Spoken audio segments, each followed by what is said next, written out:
Leader of the House has mentioned about 2G without any reference. There is no reference in this, what is that, in the President address?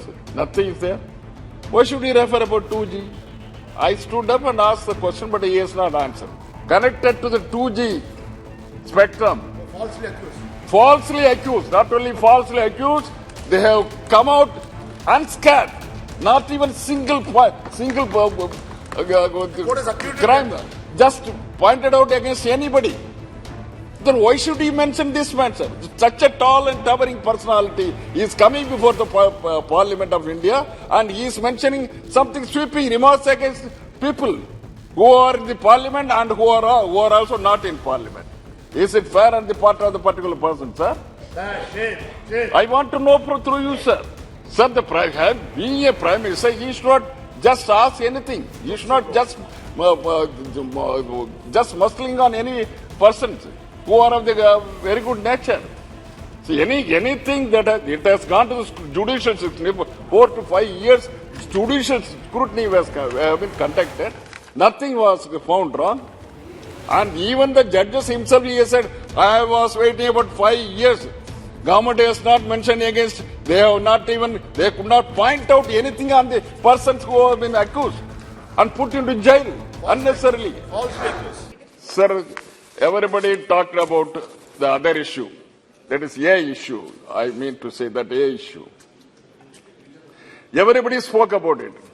My only question about the particular person, the company at Orissa, it seems, in Orissa, the western, eastern port, one of the eastern port. The money, 45,000 crores, has been remitted to this particular port account from Mauritius. From Mauritius, it has been dispatched. The money has been dispatched from one single address by 3 persons. 3 persons have sent the money towards a deposit, towards the share deposit of the particular person's company. So 3 persons in a particular, who is that particular, who are the particular person? Which address of Mauritius it has come? Is anybody, any scrutiny is there? SEBI is looking at it. SEBI is sleeping over the issue. Each and everything, all the financial issues which are clandestinely happening in India is day by day it is dwindling the economy of this of India, sir. This is the most dangerous thing. This has to be taken in very seriously, sir. Sir, sometime back, Honorable Leader of the House has mentioned about 2G without any reference. There is no reference in this, what is that, in the President address? Nothing is there. Why should he refer about 2G? I stood up and asked the question, but he has not answered. But now I am asking all the people connected to the 2G spectrum. Falsely accused. Not only falsely accused, they have come out unscathed. Not even single crime just pointed out against anybody.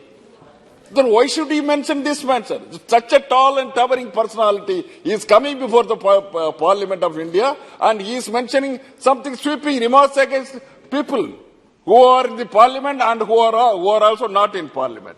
Is it fair on the part of the particular person, sir? I want to know through you, sir.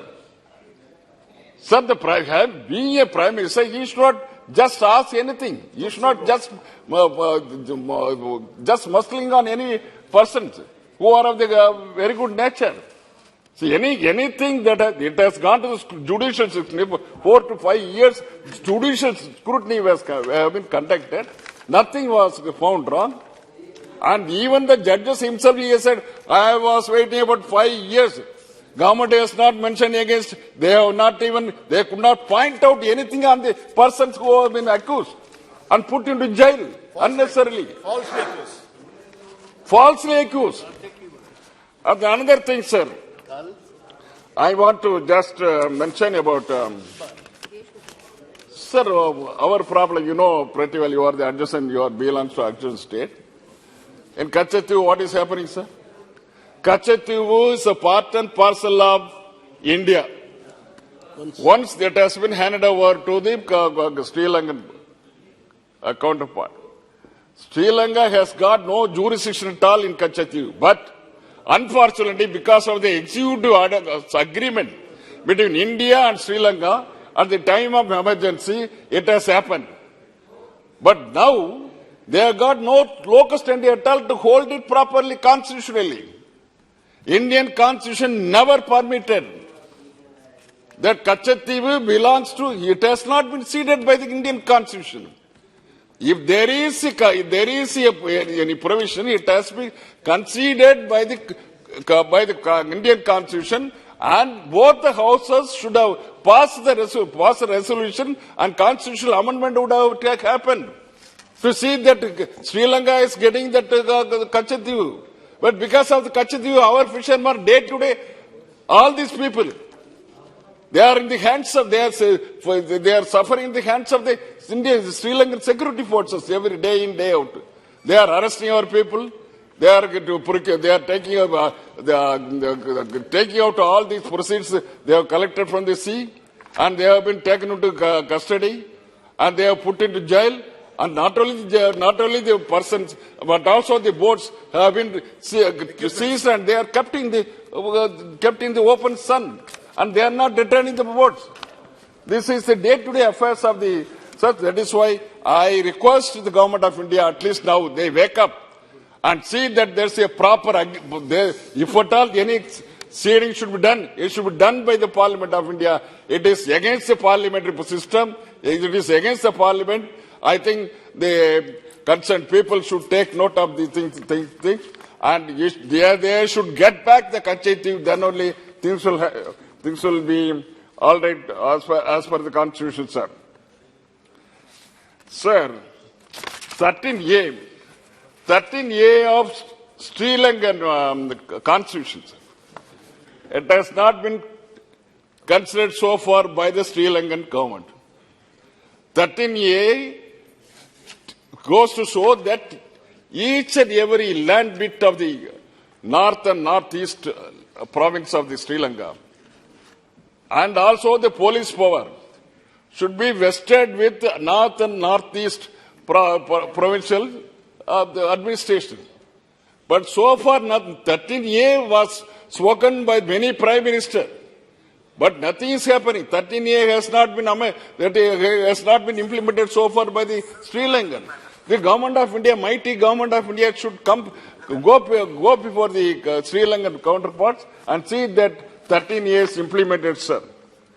Sir, Sedu Samutram, sir. Sedu Samutram is one of the most important projects. It is a project of 2,004 crores. Mr. T.R. Baalu, sir.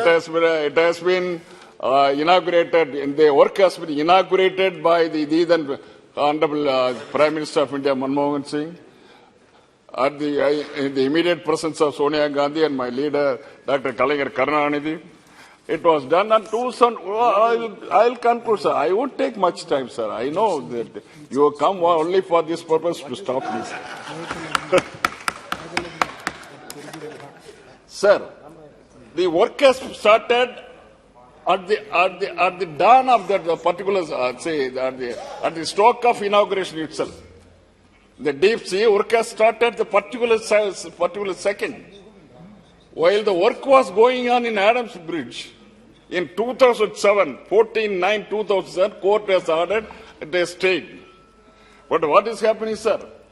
The claim of petition was project would damage the mythological Ramar's Bridge and its heritage. What has happened now, sir?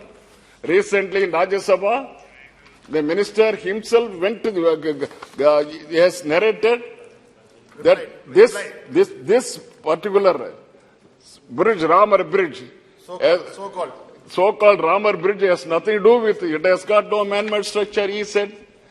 I said in 8/5/2007 in our Lok Sabha, sir, I said as a minister, the Annas Bridge area was made up of sand shoals and limestone caused by the natural waves and sedimentation over a period of 5 to 7 lakhs years. According to geological studies by GSI, there is no evidence of man-made structure or of heritage value. Now, after 15 years, the Minister of Science and Technology has stated in RS, in Rajya Sabha on 22/12/22, the same facts have been reiterated by Jitendra Singh sir. I am happy at least now Government of India has sensitized to understand what is scientific temperament, and scientific temperament has to prevail over this issue, and see that Seth Samutharam is immediately started forthwith without any hesitation, sir. Thank you very much, sir.